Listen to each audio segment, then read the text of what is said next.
video, we're going to talk about pediatric radiography. Positioning is relatively the same, except on a slightly smaller scale due to the size of the patient. The most important thing and the most challenging thing about pediatrics is the fact that it's difficult to communicate. Often you're working with infants or toddlers whose vocabulary is very limited. They're going through stages of development where they are afraid. Their world is very small. They're used to their mom and dad and siblings and maybe a frequent babysitter, and that's about it. So you're dealing with an anxious child, you're dealing with a crying infant, you're dealing with parents who are out of their mind because their baby's sick. So pediatric imaging can be very challenging. We're going to demonstrate three types of immobilization devices, and I'll start with the pigostat. So this device, although it looks like a torture chamber, is actually quite good at immobilization. However, it was developed or patented many years ago, and the design really hasn't changed. So it's a little problematic to use in some situations. And so even if a facility has a pigostat, they, in my experience, are less likely to use it than one of the other immobilization devices, but we will demonstrate it. I know that you did have exposure to it in your patient care medical class last semester. Holly and Tammy demonstrated the use of this in their lab, but we're going to just go over it as a refresher. I don't know how much they talked about needing the assistance of either a second technologist or the child's caregiver. In the book, it talks about you making not only an assessment of the patient, but you have to make an assessment of the parent. What's their state of mind? Are they the type of parent who you think will help the process or hinder the process? So that comes with experience. You're gonna get that type of information from the technologists that you work with at your clinical site. But most importantly, because of the child's rapid development, we want to get good imaging on the first try. Repeats on a child using radiation statistically can be more harmful than repeats on an adult, because the stochastic effect of radiation, if it is long-term,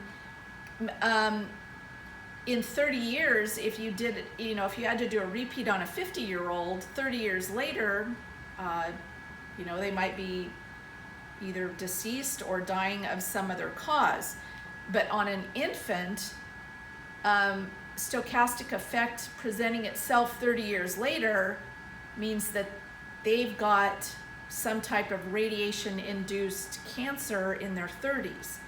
So we need to be very careful about shielding and about accurate imaging on the first try, keeping that in mind.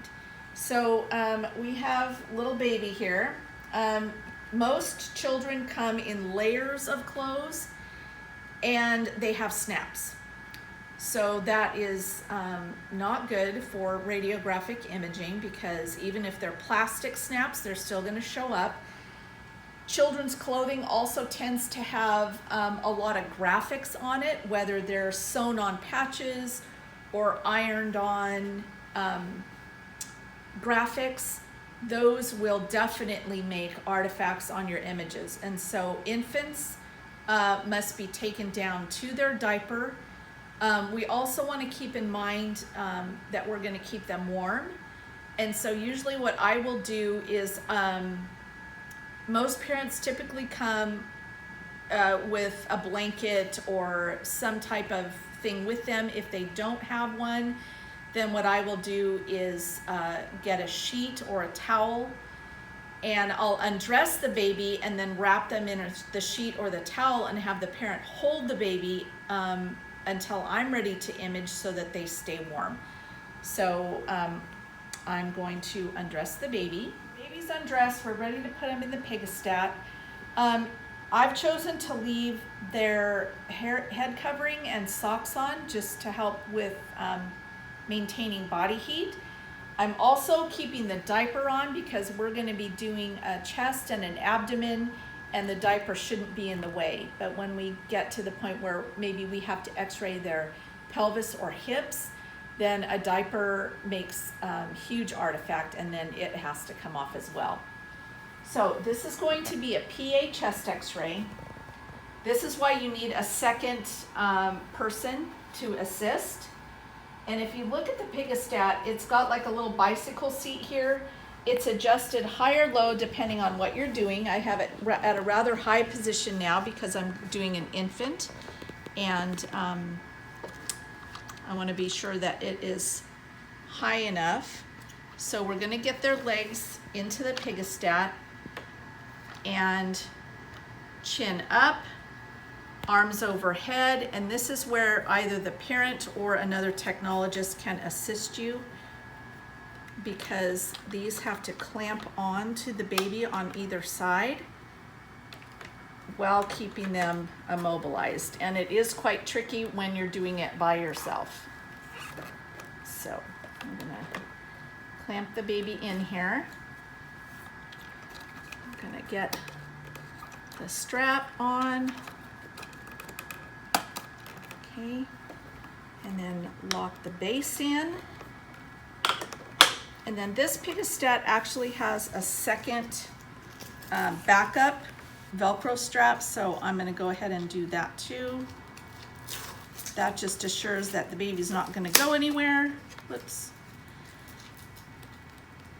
And then if you have a parent, you're going to want to give them a lead apron and allow them to stay right next to the baby, because we don't want anything to happen while we step behind and take the exposure. Now, obviously this is a baby doll and not quite as flexible as a human doll would be, but as soon as we've got them immobilized, I would prefer to use an 8x10, but we don't have one. We're just going to use a 10x12. You slip it in the little cassette holder here. Okay. We're going to, there are markers down here. I don't like to use them because they require that you keep the field of view open, but they do have markers available here. Inspiration, expiration, left, right, and then an up arrow. It just depends on what your field of view is, whether you're going to choose to use these markers or your own. Now this is a chest x-ray, and we're going to collimate down to about 2 inches above the iliac crest.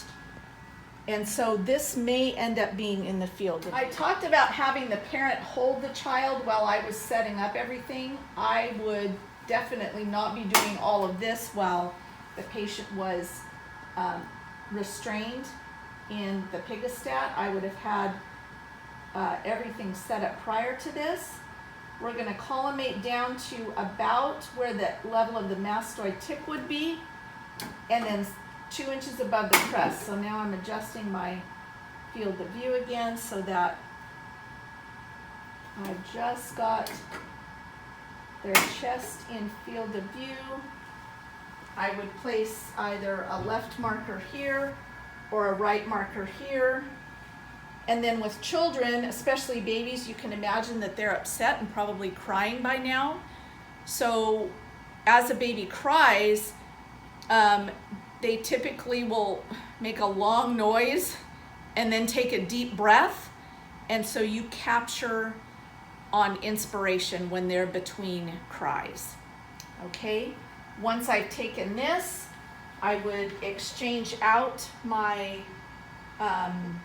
my IR, and then all I have to do is rotate the child in the Pediatric, and we're automatically set up for our lateral.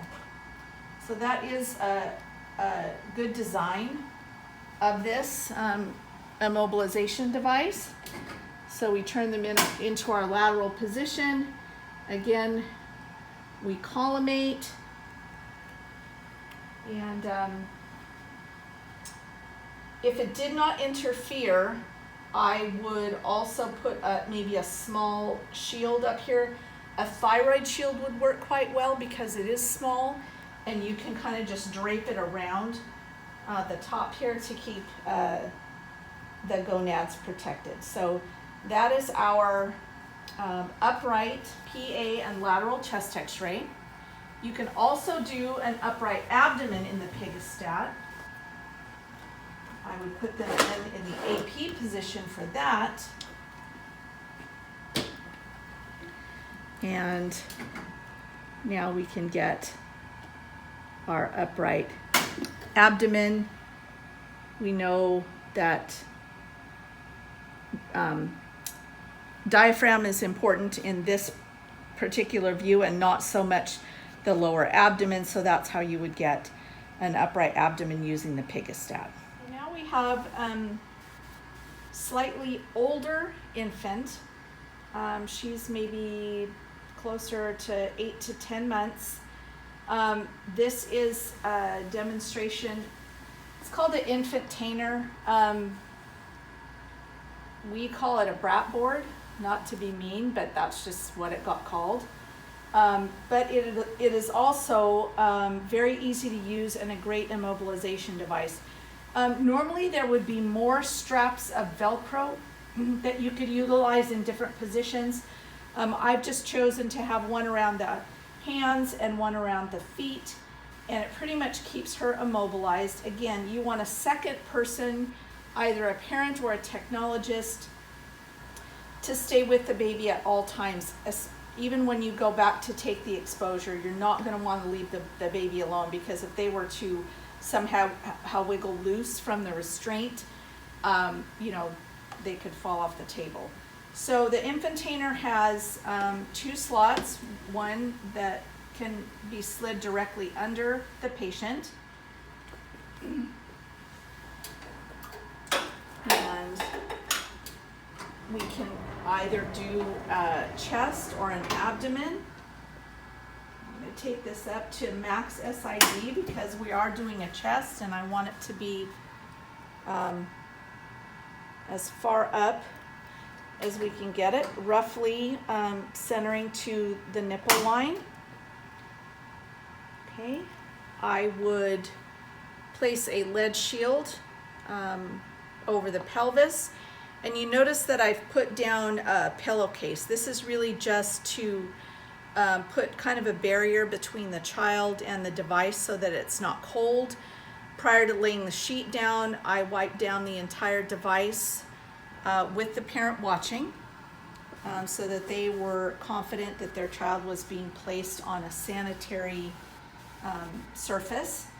So I would do my AP chest like this, and then once I was done, now you can quickly set up for a left lateral.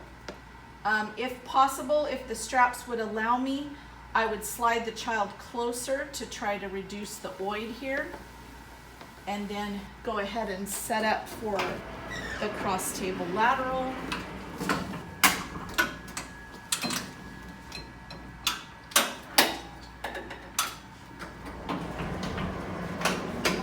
Utilizing max SID.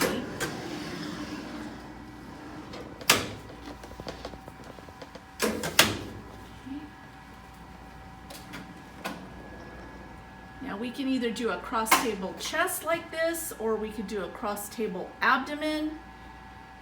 Sometimes if both are ordered, they will do the chest and abdomen all in one shot. But the infant tainer is also a really good immobilization device for a child for chest, abdomen, or even pelvis views. Now you notice that I've removed the child's diaper. Diaper material, modern diaper material, has got the, whatever that stuff is in here that swells when it gets wet, especially a wet diaper, can create a lot of artifact on an x-ray image. So diapers are removed anytime you're doing pelvic x-rays. So I have a 10 by 12 in the slot underneath. I'm collimating to include her pelvis and upper femora. I would place my right marker in the field of view. And the reason I'm wearing a lead apron, or I would have a parent be wearing a lead apron, is because we're going to do a bilateral frog leg hip. So you would frog the baby's legs out, hold them down like this, and then you would have,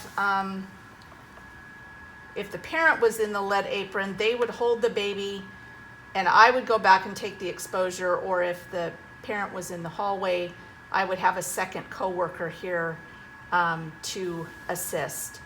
I'm actually centered a little bit low for this. Let me bring this up just a little bit. All right, so I would do the frog leg like this, and then for the AP,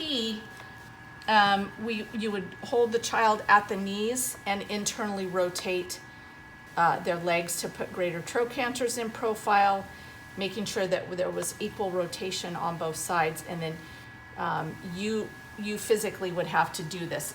The immobilization device is good for holding them kind of in anatomical position, but in extreme internal or external rotation, you actually need the force of someone holding the child's legs to keep them in place.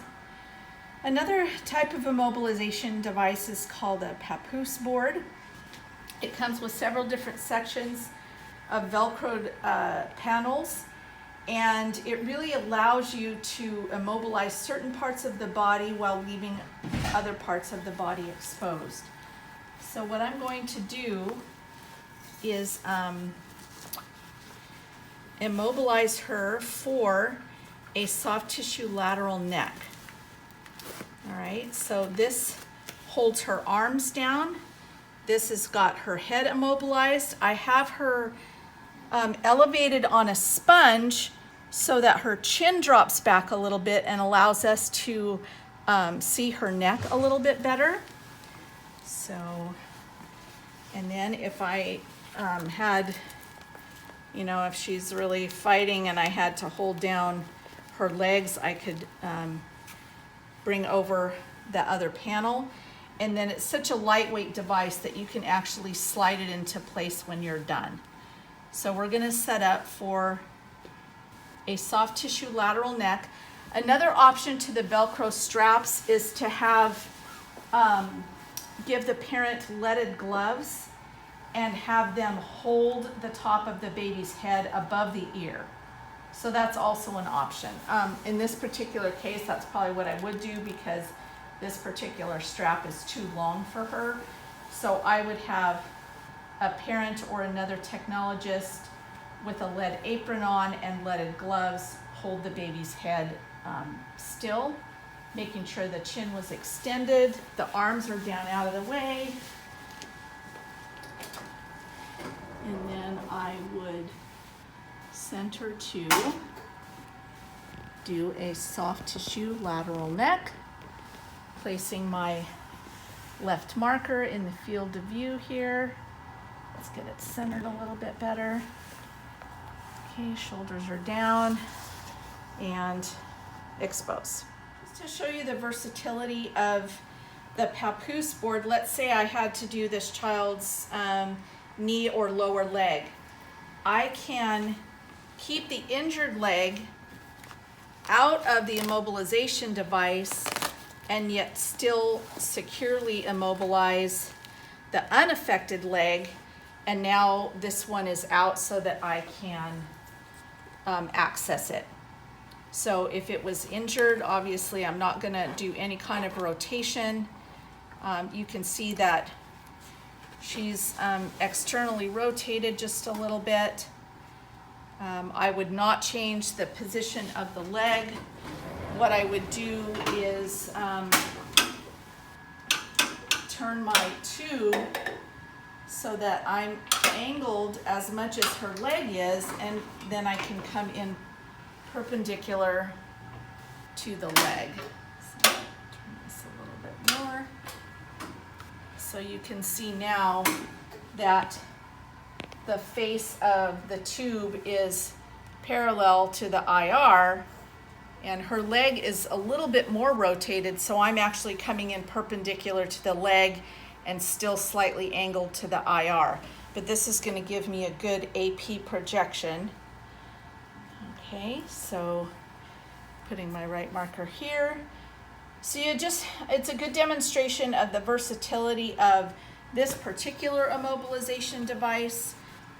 And then I am going to show you, we'll set up to do a PA and lateral chest utilizing, I'll set everything up and then show you how you would have the parent hold a child that was a little bit older than this and maybe too large to be put on one of the immobilization devices, and yet, not cooperative and still needs to be restrained.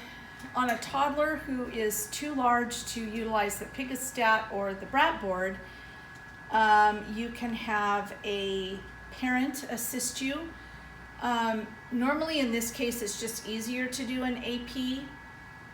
That's what I'm going to demonstrate, and you'll find that in your clinic, unless they have a special device like the book talks about, where the child can drop their legs off the side and it's a board that holds the cassette and allows the patient's arms to come through.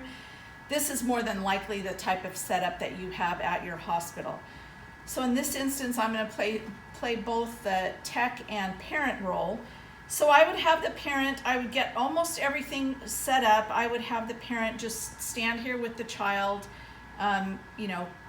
calming her down, making sure that she didn't move. And then I would set up for my AP chest.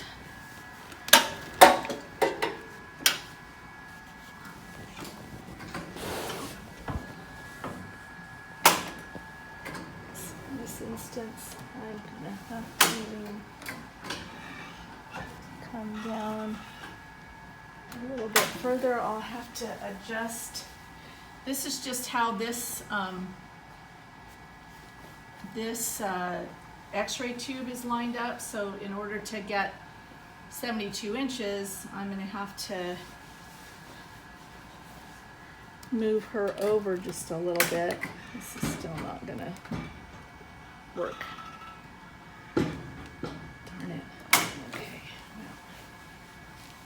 So I'm close to the edge here, but I do have a parent assisting, so I can get her centered. Collimate. I have my right marker on there, and then if I'm the parent, I'm either sitting behind the child or standing behind the child, holding the arms back. I have a shield on, my marker on, and if the child's crying, I would try to wait until they took a deep breath in between cries. If they're old enough and calm enough, sometimes you can talk to them or get the parent, especially if a child has already had some exposure to water. If they've had swimming lessons or they have a pool at home, they know what hold your breath like you're going underwater means. And that's frequently what I will use. I'll say, okay, let's take a deep breath. We're going underwater.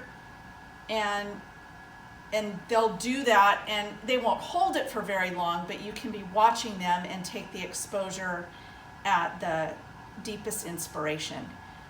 So then after I'm done with my AP, I would then help the parent to get their child into a lateral position.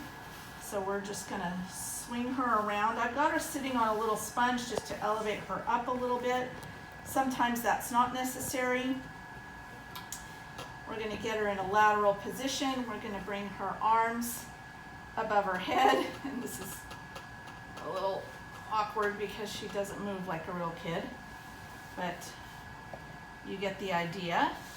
Okay, we're going to get our shield in place. I have my left marker centering about T7 level nipple line. Patient's holding both the baby's head and arms in a elevated position, and try to make sure she's lateral, and then take the exposure. So there's a few different ways to get all of these positions accomplished, depending on the type of device that your clinical site has. You're going to learn a variety of tips and tricks to help you master the art of pediatric imaging. Some people love it.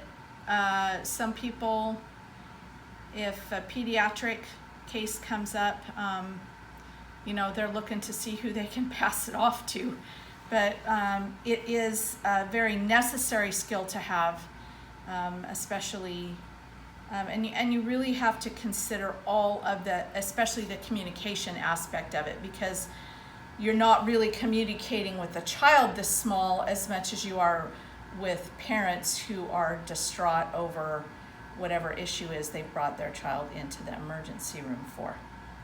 So read your book. Pediatrics is a rather long chapter, but very informative, and basically walks you through all of the setup, the communication, and immobilization techniques that we just demonstrated.